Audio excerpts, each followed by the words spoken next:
We are the paradoxical ape. Bipedal, naked, large-brained, long the master of fire, tools, and language, but still trying to understand ourselves. Aware that death is inevitable, yet filled with optimism. We grow up slowly. We hand down knowledge. We empathize and deceive. We shape the future from our shared understanding of the past. Carta brings together experts from diverse disciplines to exchange insights on who we are and how we got here. An exploration made possible by the generosity of humans like you.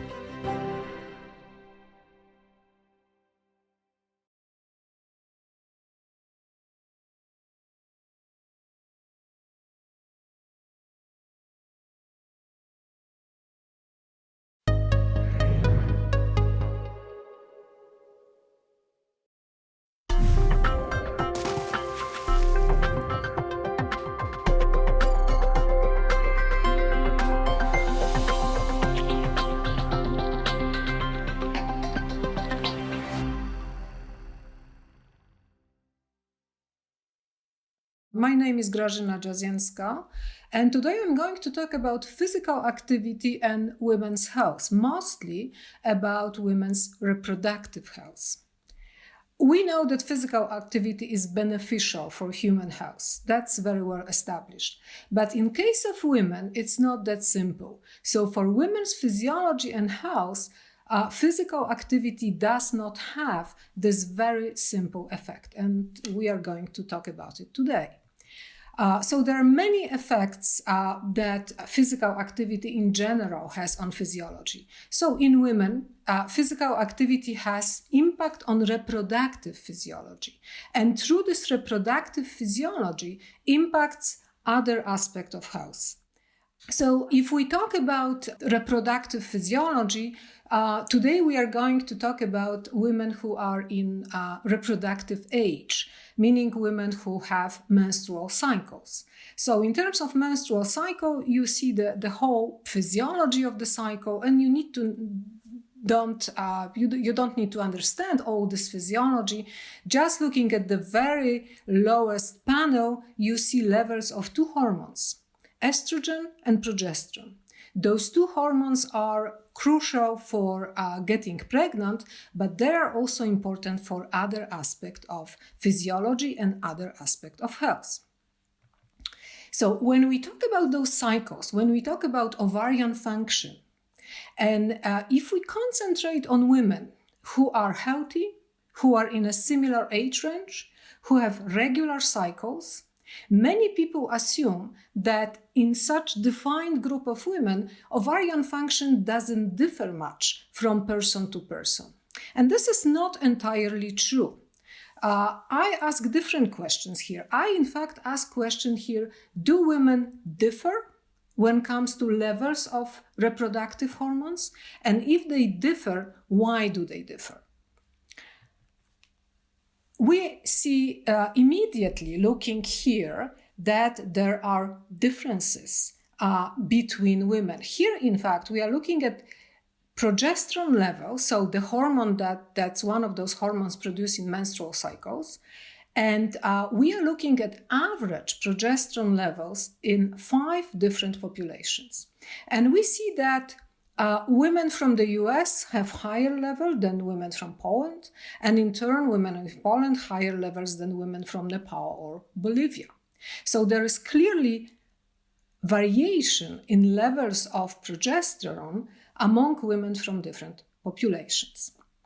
So here we are looking at menstrual profiles, progesterone profiles from 4 women from the same populations, and each color represents progesterone levels for a different woman. So we see that the red color is for somebody who has very low levels of progesterone, blue color for someone with quite high levels, and 2 other profiles are in the middle. So we see that there are differences among women who are healthy and who have normal, regular menstrual cycles. When it comes to ovarian function, we know that ovarian function is important for fertility.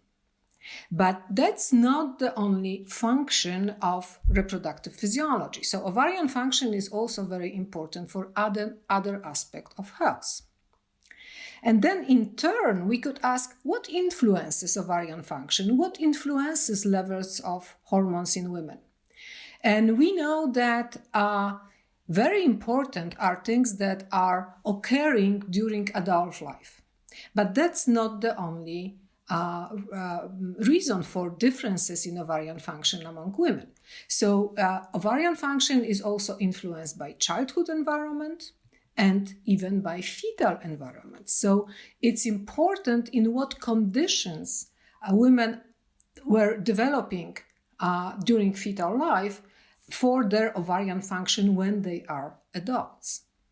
All those factors that are important determinants of levels of hormones, important determinants of ovarian function, are factors that are somehow connected to energy. So it's how much energy, metabolic energy a woman has, determines levels of ovarian function. And energy by itself, of course, it's influenced by physical activity. So let's look at adult environment first and look how adult environment influences ovarian function in women. So we know that exercise, physical activity, reduces levels of ovarian hormones. And doesn't matter if we are talking about professional sport, recreational exercise, or physical work, we are observing the same very similar effects. Exercise reduces levels of hormones. Here are data that I'm going to show you. They are coming from a small population, small rural population in Poland. There are several villages located in southern Poland, which are characterized by agricultural lifestyle. And in those villages, women are doing a lot of physical work, especially during the summers, during harvest season. People are not using much of mechanized equipment, and women are spending many hours a day just working physically. And when they do that, we can measure levels of their hormones. We can see what's going on with ovarian function of women who are working. And here we are looking at 2 consecutive summers, and we are comparing levels of progesterone of 2 different groups of women. The white profile comes from women who are working very hard during the summer, and the red profile comes from women who are doing some work, but they are not expending that much energy. And what we are seeing here is that levels of progesterone in both summers, both harvest season, are really suppressed in women who are expending a lot of energy. So we see that physical activity, which is just physical work, reduces levels of progesterone in women. The same effect we see of physical activity on estradiol profiles. So here we are looking at estradiol levels during the whole menstrual cycle, and we see that women who are working very hard, this is the red profile, have much lower levels of estradiol than women who are not working that hard. This is a yellow profile. And then women who have moderate physical activity are sort of in the middle. So it is really well established that physical activity in adult reproductive age women reduces levels of ovarian hormones. However, if you ask me how much activity a woman needs in order to reduce ovarian hormones, I'm not going to give you a simple answer because I do not have such an answer. And I will tell you why. Why it's not that simple to give recommendations. In order to understand this, we need to look at the effects of fetal environment on ovarian function. And we, of course, don't know in what conditions someone developed when this person was a baby, but we have some indicators. We have size at birth. And here we are looking at something that's called ponderal index. And ponderal index is an indicator of nutritional status of the baby. It's something like a fatness of the baby. So for our women, we know their ponderal indices, so we know how fat they were where they were born. And we could ask the question, if women who differ in their size at birth, differ later on when they are adults, so about 30 years later, in levels of reproductive hormones, if they differ in ovarian function. And turns out that they do. Here we are looking at 3 groups of women depending on their size at birth, and we are looking at average estradiol profiles. So estradiol or estrogen is basically the same hormone. So here we see that women who were born as a relatively skinny babies, this yellow bar, have lower levels of estradiol when they are adults than women who were born as relatively fat babies. Women, this is this bar that's dark orange. So size at birth is important for estradiol in adult women. So now, what if we put this information together? So we know that size at birth is important. We know that physical activity in adults is important. So what's the interactive effect on estradiol levels of those 2 things that are happening at 2 different environments, 2 different life stages? So we are looking at fetal environment and adult environment together, and we are asking how those 2 things affect ovarian function. And this is quite interesting, in fact, what we observe here. So here we are looking at women who have low physical activity. And turns out that for such women, size at birth is really not important at all when it comes to levels of estradiol that they have as adults. Doesn't matter. When we look at women who have high physical activity, size at birth is also not important.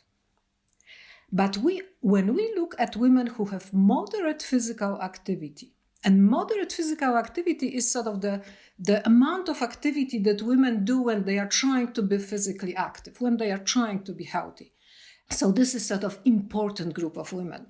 And when we look at those women who have this moderate levels of physical activity, it turns out that women who were born as skinny babies have much lower levels of estradiol than women who were born as large fat babies. So putting all this together, so we really understand what's going on. So green bars are women who have low physical activity and either small or large size at birth. We see that they have high levels of estradiol. It does not surprise us because they are not doing anything in order to lower estradiol levels. Yes.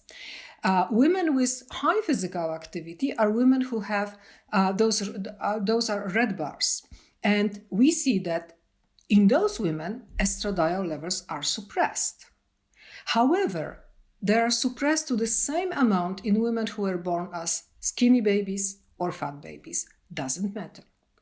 In women who have moderate physical activity, yellow bars, we see that if women were born as small babies, then moderate physical activity is enough to suppress levels of estradiol. But in women who were born as large babies, moderate physical activity is not enough. So for those women who were born as large babies, they need high levels of physical activity in order to suppress estradiol levels.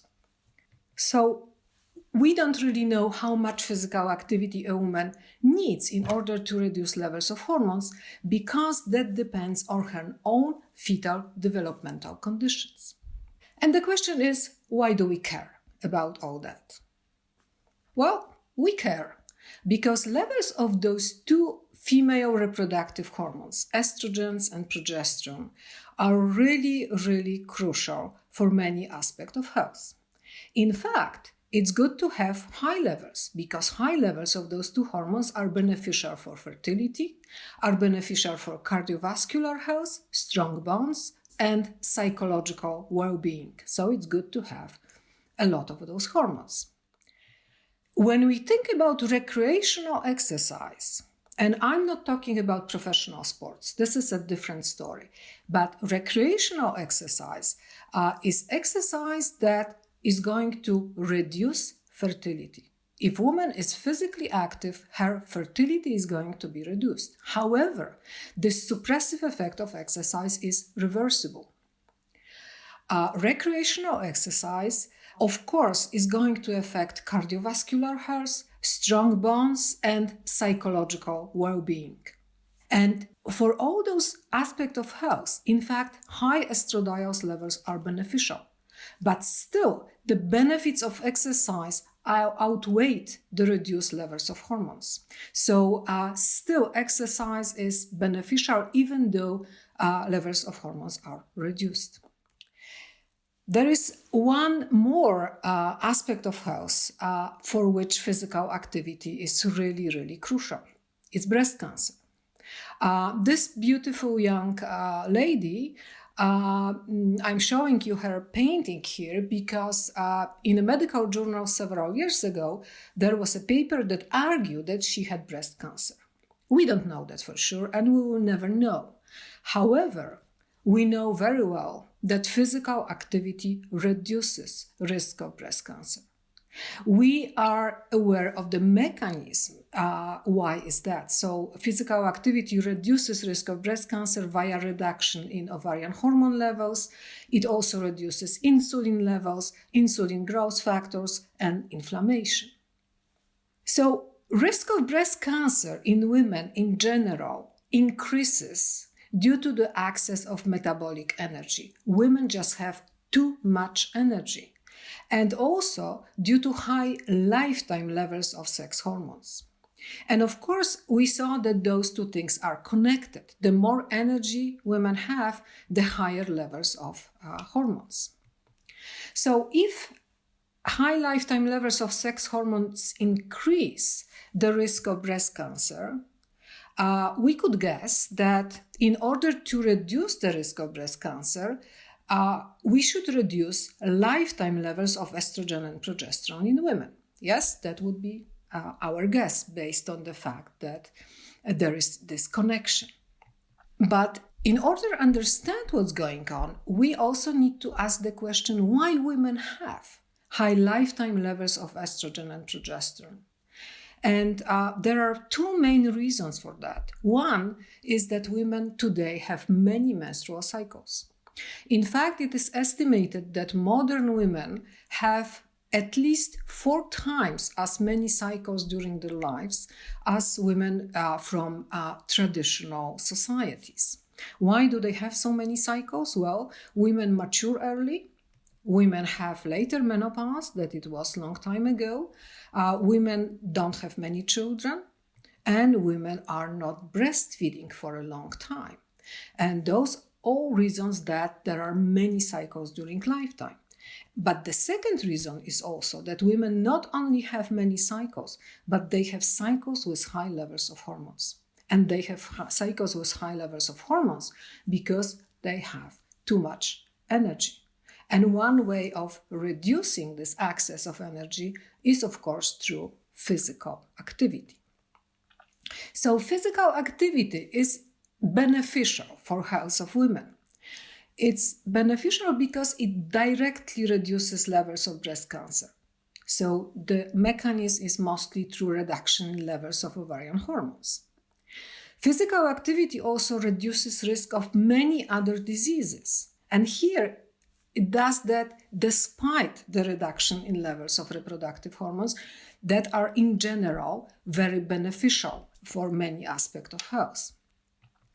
And physical activity also reduces a chance of pregnancy. So someone may worry that exercise will have this kind of effect, but this is reversible. So it's enough to stop being physically active and levels of reproductive hormones return to normal. So if you are interested in this topic and would like to know more, there are 2 recommended readings that I would like to tell you about. So one short, it's a paper from Lancet, which is about reproduction and health and evolutionary perspective on that topic.